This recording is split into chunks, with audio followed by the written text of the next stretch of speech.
নবনির্বাচিত president Donald Trump সম্প্রতি কানাডাকে যুক্তরাষ্ট্রের ৫১তম রাজ্য হিসেবে অন্তর্ভুক্ত করা, গ্রিনল্যান্ড কিনে নেয়া কিংবা পানামা খাল দখল করার যে উচ্চাশা প্রকাশ করেছেন সেটি শুনে অনেকেই অবাক হচ্ছেন।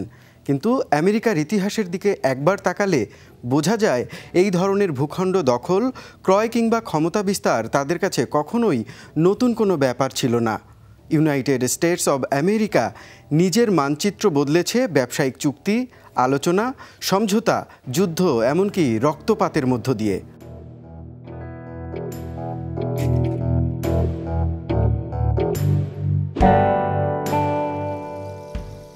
১৭৭৬ সালের ৪ জুলাই আটলান্টিক পারের ১৩টি ব্রিটিশ কলোনির স্বাধীনতা ঘোষণার মাধ্যমে জন্ম হয় ইউনাইটেড কলোনিজ অব আমেরিকার, যা পরে হয়ে ওঠে ইউনাইটেড স্টেটস অব আমেরিকা।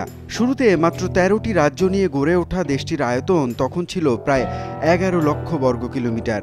১৭৮৩ সালের শান্তি চুক্তির মাধ্যমে আরও কিছু ব্রিটিশ নিয়ন্ত্রিত অঞ্চল যুক্ত হয়। ফলে ১৭৮৯ সালের দিকে এর বিস্তৃতি প্রায় ২০ লাখ বর্গ কিলোমিটার ছুঁয়ে ফেলে। অথচ আজকের যুক্তরাষ্ট্র ৯৮,৩৩,৫১৬ বর্গ কিলোমিটার জুড়ে বিস্তৃত। কিভাবে এতটা বড় হলো দেশটি? ম্যানিফেস্ট ডেস্টিনি বা নিয়তি লিখিত বিধান, এই ধারণা তারা প্রজন্মের পর প্রজন্ম বহন করে এসেছে।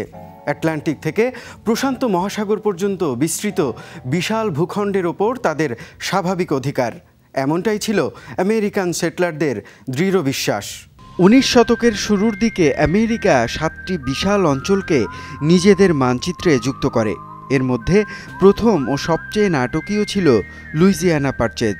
ফরাসি শাসক নেপোলিয়ন বোনাপার্ট ইউরোপে ব্যয়বহুল যুদ্ধ চালাতে গিয়ে হাতে নগদ অর্থের সংকটে পড়ে গিয়েছিলেন। এই সুযোগে আমেরিকা প্রায় ২১ লাখ বর্গ কিলোমিটারের বিশাল লুইজিয়ানা কিনে নেয় মাত্র $১৫ মিলিয়ন। এতে এক ধাক্কায় যুক্তরাষ্ট্রের আয়তন দ্বিগুণ হয়ে যায়। পরবর্তীতে যুক্তরাষ্ট্রের নজর যায় স্পেনের ফ্লোরিডার দিকে। স্পেন বুঝতে পারল আমেরিকা যদি দখল করতে চায় তাদের পক্ষে যুদ্ধ করে রুখতে পারা কঠিন। শেষে ১৮১৯ সালে মাত্র $৫ মিলিয়ন ফ্লোরিডাকে তারা বিক্রি করে দেয়। বিনা রক্তপাতে যুক্তরাষ্ট্রে যুক্ত হলো ফ্লোরিডা। কিন্তু যতটা সহজে ফ্লোরিডা পায়, টেক্সাস নিয়ে সেরকমটা ঘটেনি। মেক্সিকো থেকে বিচ্ছিন্ন হওয়ার পর টেক্সাস ১৮৪৫ সালে শান্তিপূর্ণভাবে যুক্তরাষ্ট্রের সাথে মিলে গেলেও খুব দ্রুতই আমেরিকা ও মেক্সিকোর মধ্যে উত্তেজনা ছড়িয়ে পড়ে।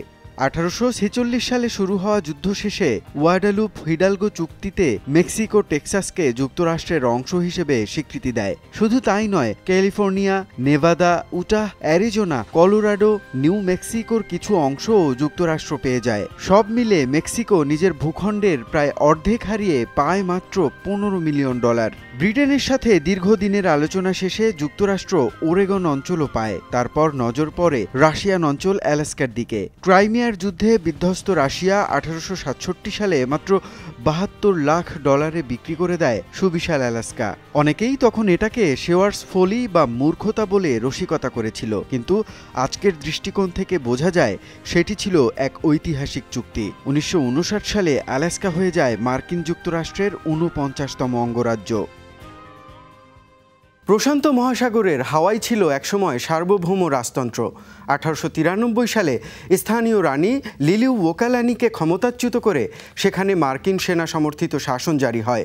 কয়েক বছরের মধ্যে হাওয়াই আনুষ্ঠানিকভাবে যুক্তরাষ্ট্রের অংশ হয়ে দাঁড়ায়। ১৮৯৮ সালে স্প্যানিশ আমেরিকান যুদ্ধের পর যুক্তরাষ্ট্র স্পেনের কাছ থেকে গুয়াম, পুয়ের্তো রিকো এবং ফিলিপাইন লাভ করে। কিউবাও কয়েক বছর দখলে থাকে। পরে আমেরিকান সামোয়া ডেনমার্কের কাছ থেকে ১৯১৭ সালে $২৫ কোটি কিনে নেওয়া ভার্জিন দ্বীপপুঞ্জ, সব মিলিয়ে তাদের সাম্রাজ্য আরও বড় হয়ে যায়। ফিলিপাইন ১৯৪৬ সালে স্বাধীনতা পেলেও পুয়ের্তো রিকো ও গুয়াম এখনও আমেরিকার প্রশাসনিক বলয়ে রয়েছে।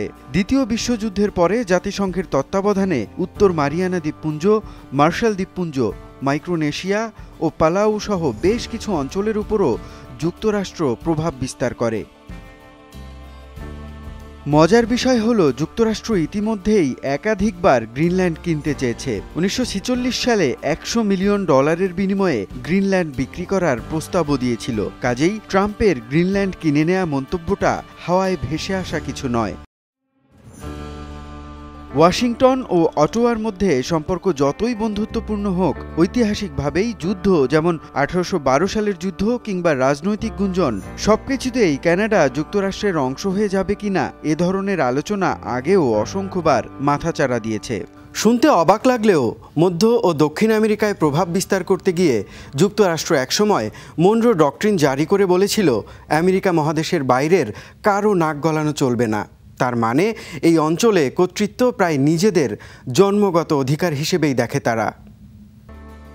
যুক্তরাষ্ট্রের মানচিত্র যুগে যুগে পাল্টেছে, কখনো শান্তিপূর্ণ চুক্তিতে, কখনো যুদ্ধ বা লেনদেনে। আজ যদি ট্রাম্প বলেন কানাডা বা গ্রিনল্যান্ড আমাদের হওয়া উচিত কিংবা পানামা খাল আমরা নিয়ে নেব, সেটি শুনে আপনার চোখ কপালে উঠতেই পারে। কিন্তু আমেরিকার ইতিহাস খুঁজে দেখলে এটা তেমন বিস্ময়কর ঘটনা নয়। বরং অনেকে মজা করে বলেন, ভবিষ্যতে আমেরিকা চাঁদকেও 52তম রাজ্য করার পরিকল্পনা ঘোষণা করলে অবাক হওয়ার কিচ্ছু থাকবে না।